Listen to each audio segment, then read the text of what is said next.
మరి తెలంగాణ రాష్ట్ర ఆర్థిక వ్యవస్థ అభివృద్ధి పదం వైపు నడపాలంటే పరిశ్రమలు పెట్టే వాళ్ళకి సబ్సిడీలు ఇవ్వడమే కాదు, పరిశ్రమలు పెట్టే వాళ్ళకి భూములు ఇవ్వడమే కాదు, వ్యవసాయం చేసుకుంటున్న పేద రైతులకు కూడా సబ్సిడీలు ఇవ్వాల్సిన అవసరం ఉంది, ఇన్సెంటివ్లు ఇవ్వాల్సిన అవసరం ఉంది, టెక్నాలజీని బదిలీ చేయాల్సిన అవసరం ఉంది, సాంకేతిక నైపుణ్యాన్ని నేర్పాల్సిన అవసరం ఉంది. ఈరోజు టెక్నాలజీలో ఏఐ టెక్నాలజీ వచ్చింది.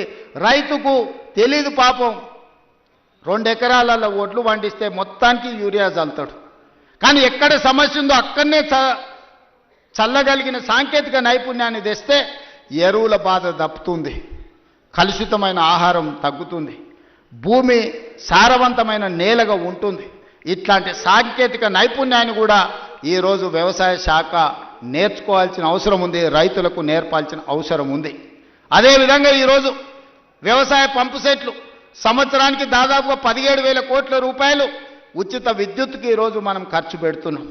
ఇవాళ అదే సోలార్కి మనం మారిపోతే సోలార్తోని మీ వ్యవసాయం ఉచితమే కాదు, మీరు సోలార్ విద్యుత్తు ద్వారా నెలకు 2,000 3,000 మా ఆడబిడ్డలకు ఆదాయం వచ్చేటట్టు విద్యుత్తు శాఖకు సంబంధించి ఉప ముఖ్యమంత్రి గారు ప్రణాళికలు చేస్తే రైతులు సిద్ధంగా ఉన్నారు. దానికి అవసరమైన పెట్టుబడి మనం పెడదాం. కొన్ని వేల కోట్ల రూపాయలు ఒకసారి పెట్టుబడి పెట్టినా 25 సంవత్సరాలు ఈ రైతులకు లాభసాటిగా ఉంటుంది. వాళ్ళు వాడుకునేది వాడుకోగా మిగిలిన విద్యుత్తును మీకు అమ్ముతారు.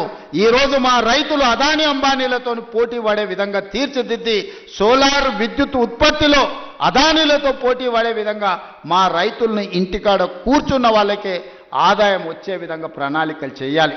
ఈ వేదిక మీద నుంచి ఎనర్జీ డిపార్ట్మెంట్కు అదేవిధంగా సంబంధిత శాఖ మంత్రి గారికి నా సూచన, మీరు ప్రణాళికలు సిద్ధం చేయండి, రైతులను చైతన్యం చేద్దాం, రైతులకు అవగాహన కల్పిద్దాం. మంది ఆడబిడ్డలు చదువుకొని విజ్ఞతతో మాట్లాడిన పెద్ద ఆయన మాట్లాడుతుంటే ఆయన ఉపయోగించిన ఇంగ్లీష్ భాష కావచ్చు, పదాలు కావచ్చు, అవగాహన కావచ్చు, అనుభవం కావచ్చు, ఆ పిల్లలే కాదు వేదిక మీద ఉన్న మంత్రులు కూడా నేర్చుకోవాలి. విషయాన్ని ఏ విధంగా సూటిగా శుద్ధి లేకుండా ఎట్లా చెప్పొచ్చో, అవగాహన ఎట్లా కల్పించో ఆ పెద్ద మనిషిని మనం చూసి నేర్చుకోవచ్చు. అందుకే ఇవాళ అలాంటి వాళ్ళని నేను కలెక్టర్లకు ఆదేశాలు ఇస్తున్నా. వ్యవసాయం మీద అవగాహన ఉండి 10 మందికి నేర్పాలన్న పెద్ద మనుషులను గ్రామాలు తిప్పండి, రైతు వేదికలలో సమావేశాలు పెట్టండి, వాళ్ళ చేత అవగాహన కల్పించండి, అవసరమైతే వాళ్ళకి ఆహారూర్యం ఇవ్వండి, రోజుకో 1000 రూపాయలు ఇవ్వండి. వాళ్ళ అవగాహనతోని రైతు వేదికలలో పోయి అవగాహన కల్పించినందుకు అదొక గుర్తింపు, ఒక గౌరవం. 1000 రూపాయలతోనే ఒక రోజు వాళ్ళ జీవితంలో మార్పు వస్తుందని నేను చెప్పడం లేదు, కానీ ప్రభుత్వం ప్రోత్సహిస్తుంది, ప్రభుత్వం గుర్తిస్తుంది, ప్రభుత్వం మిగతా రైతులకు అవగాహన కల్పించడానికి ప్రయత్నం చేస్తుంది అని చెప్పడానికి ఇవన్నీ కూడా ఉపయోగపడతాయి. కాబట్టి కలెక్టర్లందరికీ కూడా ఈ వేదిక మీద నుంచి చీఫ్ సెక్రటరీ గారికి నేను ఇన్స్ట్రక్షన్స్ ఇస్తున్నా.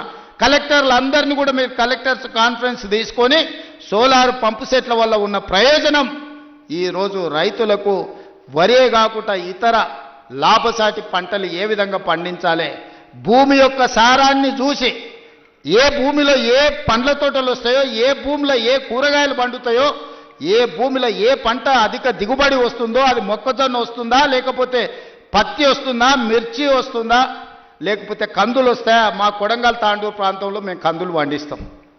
దేశానికే మా కందిపప్పు అంటే, తాండూరు కొడంగల్ కందిపప్పు అంటే దేశంలో గొప్ప పేరు.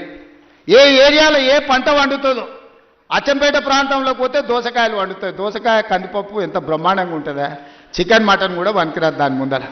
ఇప్పుడు ఆ పిల్లలకు తెలియకుండానే పోయింది. కొత్త తరానికి ఇప్పుడు దోసకాయలు అంటున్నారు, వెనక బుడంకాయలు అనేటోళ్ళు. అవునా? కందిపప్పులా వేసి చేస్తే మన అమ్మనో నాయనమ్మనో వండితే మటన్ చికెన్ కంటే టేస్టీగా ఉండేది. జొన్న రొట్టెతోని కందిపప్పు బుడంకాయలతో తింటే ఎంత మజా ఉండేదా. ఇవాళ